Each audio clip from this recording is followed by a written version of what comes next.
Hello and welcome to another video. In this video we are going to be looking at how we can combine the mid function and find function to create a great dynamic formula for extracting text from within an existing string of text.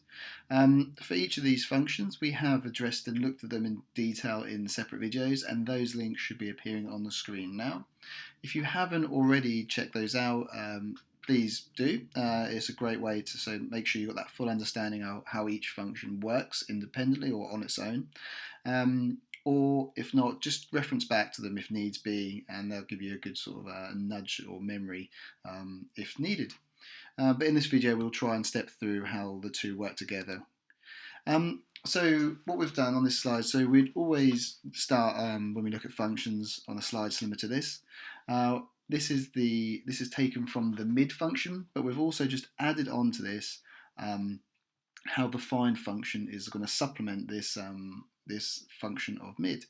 So the purpose of combining the two together is to return text from inside a string using find to determine the start number.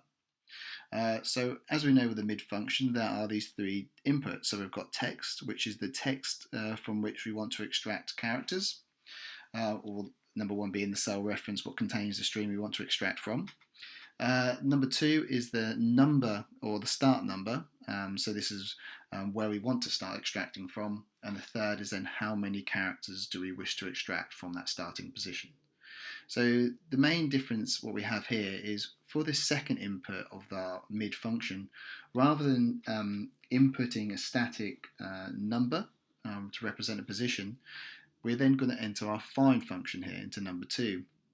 And then the purpose of adding the find function into number two is because it's then going to look in the text string and get the location of text from the text string in text, so the white text at the end here being point number one. So in short, what it's going to do is the find function will search for our desired text in the text string, return to us the position in which it starts, and then that's the dynamic start number we have in our mid function. So hopefully that's all makes sense and we haven't caused any confusion. Obviously you can come back to this slide if you need a jog and it has been beneficial to you. Else what we'll be doing now is jumping across to Excel, and we'll work through some examples to show you how this works and the benefits of using it. Okay, so we're now in Excel, and we've got this example here we're going to use to just demonstrate how the formula or combine the two functions works. So what we have is we've got our text here in column A. So this is a text string that contains a number of words, but obviously ultimately makes up to a string. And for each one we've got in column B, we can see the word that we wish to extract. And we've just gone for hat at the time being for each of these scenarios. So what we've done is broken out two columns, so we've got columns C and D. Column C is just the find function on its own, and then column D is going to use the mid and the find together. And we just thought we'd do find separately just so you can see what that is doing on its own, so it might hopefully paint that bigger picture when we then look at the two together. So let's just do our find function on its own, and this will just show us again where the word hat is appearing in each of the text strings. And as you'll notice, each of the text strings is different, so the word hat is going to appear at different places. So what we can do is we do our find function and open brackets, and we want to find this text in column B. We want to search for it in the corresponding cell reference in column A, and we will start from position number one of that string, close brackets, and that's simply our formula, and hit enter, and there we go, eventually get there. And we can see that for this first one, hat is starting in position number 9, and we can count that by 3 letters in the word the fourth being the first space, another 3, 5, 6, 7, 8 being then the second space here, and then obviously the 9th character being where the letter H of hat begins. So we can see that it starts for position number 9. And if we just drag that formula down for each of those 3 examples, we can see again all the start positions of the word hat for the other 2 text strings and scenarios. So the benefit of doing this is in our mid function, if we were just wanting to, and this is a very basic example, we are wanting to extract the word hat from each one of these, we would, if we were to put static values in, obviously it wouldn't work because hat is position number 9, this first one, but it's actually 40 in the last one. So that's where this using this find function alongside mid is really beneficial to make sure it's going to dynamically update depending on the content of our text in column A. So to add our mid function into here now, what we can do is start entering our function. So we're combining the two, but it is built upon that mid function. So the mid function is our main function as such. So we start typing mid and we open brackets. And another way to put it, I guess terminologically, is the find function is nested within the mid function. That's often how it's described, but again, that just came to mind, but you'll see as we go along how it works. So mid, so what we want to do is populate this. So our text, this first one on our prompt here, is obviously our text in column A. So this is the text that we want to look at. And this is now where we put in our find function. So we want to find where our start number should be. So what we can do is now enter. Obviously you could reference the value of what we put in column C here, but we're better than that. We want to actually put the function together into one. So you can type in our find function and open brackets. And then what we need to do is we want to find text, so that is going to be the word of hat, what we have in column B2. We want to find that within the text string, what's in column A. And the last part of our prompt is start number, so we want to start from position number 1. So we can then close brackets. And then because obviously we're nesting this function, we then can't forget that even though we've ended that find function, we're still inputting for the mid function. So we can see on our prompt that having done that that second close bracket of the find function, we're still within the start number part of the function. So we now need to enter a comma to then move to the last part of the mid function, which is the number of characters. And we know that for our word of hat, the number of characters is 3. So we can just enter the number 3 and then close brackets. And that is our formula, or the two functions together, completed. And it seems to be a bit slow just going off this. But there you go. And we can then see that our extracted word is hat.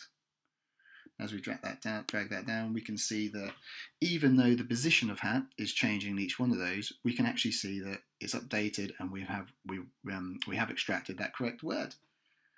So what we can do now is to take this one step further, because one of the questions could be, well, that's great, but we're still having to manually enter the number or how many characters we want to extract. So if we wanted to do, and in my example there, everything is all got, let's change the word to hats. So as we can see, hats.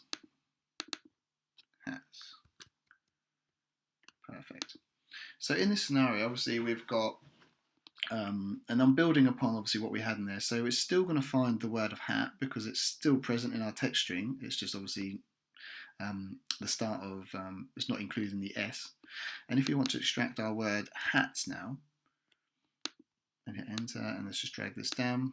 So but those are two updated. So obviously our formula hasn't kept up with that. It still tells us where the start position is, what's great because that's hats and the hats are still going to be in the same position. But obviously because we manually entered this number 3 of the values to extract, we can see that it's not going to ever expand to now show that we need to extract 4 characters because there are 4 characters in the word hats. So what we can do here, and we have previously done a video on this again, so once again, there should be a link on the screen referencing you to that video so you can see how it works. We want to look at it on its own, but it is a quite straightforward formula. Is we can now enter another function into here that will actually make this more dynamic for us still. So what we'll do is we'll replace the number of 3 with another function of length. So if we just type in len and open our brackets, we can now use that and go over to our hats word in column B. So obviously our cell reference is B2, and then we must remember obviously to close brackets for that function at all as well. So what we now have is actually two functions nested within the mid function. So what mid is going to do is it's going to look at the text in A2. It's then going to use the function of find to find out where our desired text, the position our desired text starts from.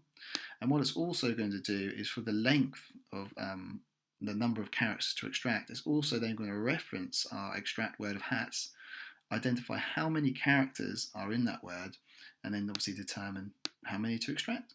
So when we now do enter, you can see it's now extracted the word hats. And to give an example of that, what we can do is if we now change this word to just hat again, obviously it's only now 3 words, our formula update, so it's only going to extract hat. If we wanted to change it, and this time we wanted to use the word red, and hit enter, you can see it's now updating there as well. So if we pull that for all those, you can see they all update. We've got the extract word of red, we've got the start position is updated, and it's also looked to see what the duration or the length of that word is as well. So that's worked perfectly. So the main use for this again is as we have varying texts. This text in column A could be a comments column. It could be any notes or anything that's a string. And the reason we want to use this formula or combine them together is to find out if a particular word was appearing in that string. It could be a status to say complete, or it could be any reference to any number of things that we'd want to measure. And the benefit of this, it then helps us identify if that word is indeed present within that cell or in that string. Another way we can combine this is we then might want to bring in an if statement to then say, okay, well, we can see if is there, so therefore do this, else do something else. And there's many ways we can build upon this, what we will do in future videos. But we hope that was really helpful to you.